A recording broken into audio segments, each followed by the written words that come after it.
Kung gusto nyo ng basketball shoes, New Kyrie Antawan. Mabibili lamang sa halagang 2,199. I-click lamang ang link sa comment section.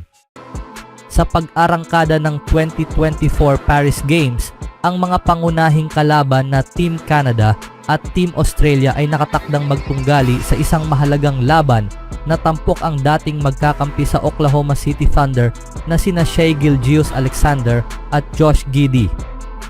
Ang laban sa pagitan ng Canada at Australia ay isa sa 4 na men's basketball games na nakaschedule para sa Martes sa 2024 Paris Olympics.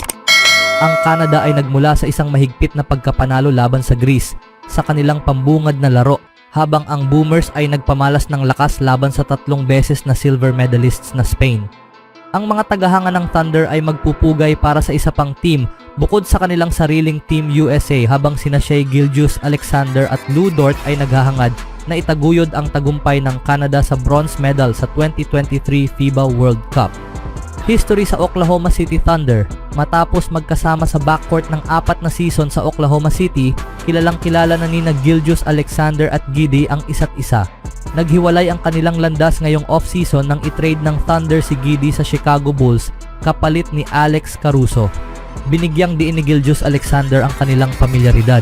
Sinasabing, "Alam ko ang laro niya na parang likod ng aking kamay at sigurado akong alam niya ang akin sa parehong paraan. Ito ay magiging isang masayang matchup."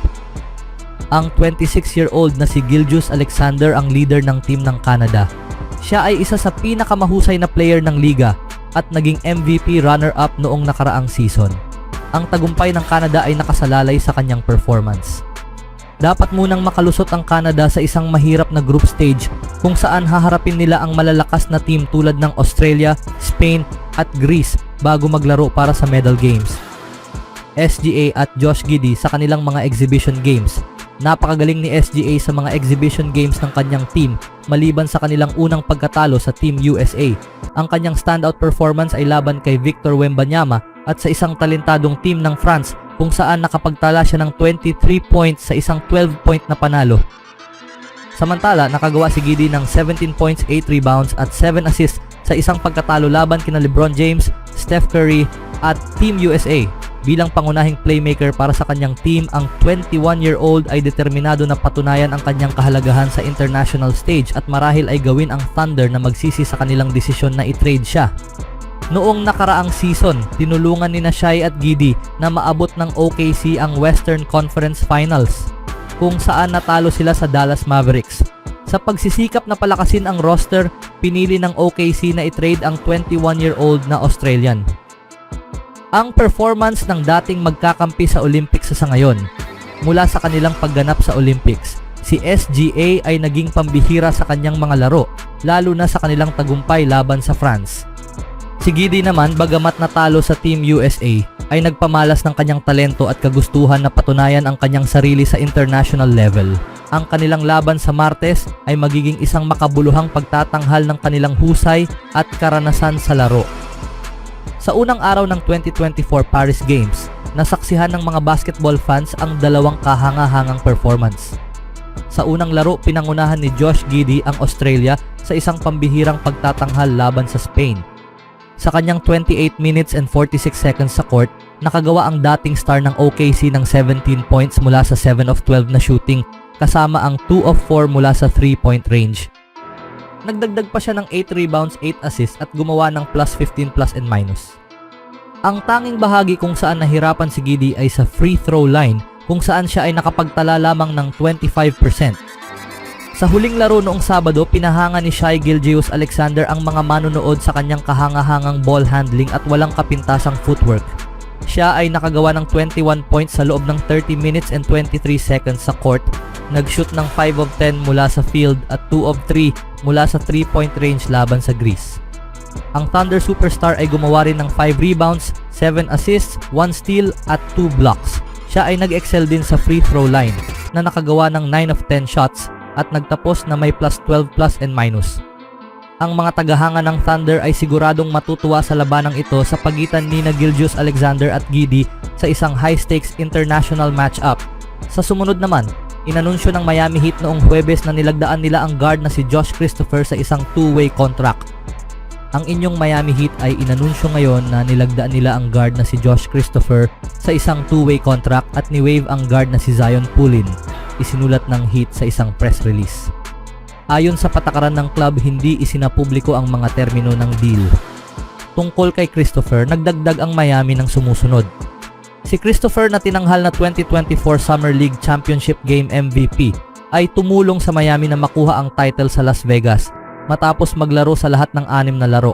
4 na simula na may average na 19.3 points, 3.0 rebounds, 2 steals, 1.8 assists at 25.9 minutes habang nag-shoot ng 54.1% mula sa field, 52.5% mula sa 3-point range at perpektong 15 of 15 mula sa foul line. Si Christopher ay kamakailan lamang nasa Memphis Grizzlies organization matapos makuha mula sa Houston Rockets noong July 2023, ngunit ni-waive ng Memphis noong September nang pumirma ang team kina Matthew Hurt at Michael Mulder. Ang desisyong ito ay kontrobersyal sa mga tagahanga ng Grizzlies na mataas ang tingin kay Christopher dahil ang batang guard ay may maraming potensyal na ipinakita niya sa NBA Summer League.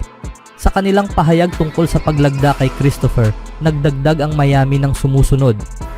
Si Christopher na napili sa first round, ika-24 overall ng Houston Rockets sa 2021 NBA Draft, ay naglaro noong nakaraang season sa G League sa pagitan ng Salt Lake City Stars at ng affiliate ng Heat, ang Sioux Falls Skyforce.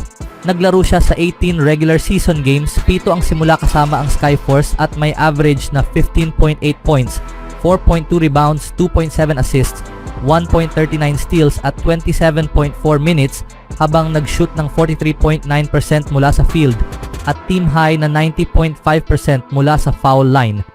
Kung si Christopher ay nasa Grizzlies organization nung nakaraang season, halos tsak na magkakaroon siya ng pagkakataon sa NBA level dahil gumamit sila ng record na dami ng mga player dahil sa napakaraming pinsala. Sa ibang balita naman mga kaibigan, ang Golden State Warriors ay inaasahang maghahabol ng malaking trade ngayong tag-init upang makakuha ng bona fide co-star para kay Steph Curry. Habang sinubukan nilang makipag-sign and trade kay Paul George, hindi nagawang makipagkasundo ang Warriors sa LA Clippers. Ngayon, interesado sila kay Lauri Markkanen, ngunit iniulat na hindi inaalok ng Golden State sina Jonathan Kuminga o Brandon Podziemski, kaya maliit ang tsansa ng isang deal sa Utah Jazz. Lahat ng ito ay nagpapakita na papasok ang Golden State sa susunod na season na may roster na hindi gaanong mas magaling kaysa sa isang hindi nakapasok sa playoffs nung nakaraang season. Nakagawa ang team ng ilang solidong karagdagan sa mga role player ngayong summer matapos mawala si Klay Thompson sa Dallas Mavericks, ngunit patuloy na umuunlad ang Western Conference na naungusan na ang Warriors. Sa isang panayam kay Mark Spears ng Andscape, tinanong ang Warriors star na si Steph Curry para sa kanyang tapat na pagtatasa ng roster ng Golden State at nagbigay siya ng detalyadong sagot. Lagi kong sinasabi na gusto kong manalo at nauunawaan ko kung gaano kahirap manalo sa liga na ito, sabi ni Curry kay Spears. Kung ano ang hitsura natin, hindi ko alam. Mahirap isipin ang lahat ng pagbabagong naganap. Alam kong may talento kami na handang sumikat tulad ni na JK, Jonathan Kuminga, BP, Brandon Podziemski at Trace Jackson Davis. Alam kong may mga dinala kaming mga veterano tulad ni na DeAnthony Melton, Kyle Anderson at Buddy Hield. Magiging iba ang itsura nito. Dagdag pa ni Curry, kailangan mong gawin ang mga kinakailangang pag-aayos at mag-evolve kung paano kami maglaro upang ma-maximize ang team na mayroon kami. Mayroon akong positibong pananaw na ito ay gagana at magiging isang kakumpetensya kami. Magiging bahagi ng laban hanggang mapatunayan na hindi. Iyon lang ang paraan ng pag-iisip ko ngayon. Ano ang masasabi niyo mga kaibigan? Always do it on my own, so I gotta get through it. And the only thing I know is to love what I'm doing. Never give up, never slow, till I finally prove it. Never listen to the no's, I just wanna keep moving. Keep my head up when I act, head up that's a fact. Never looking back, I'ma keep myself on track.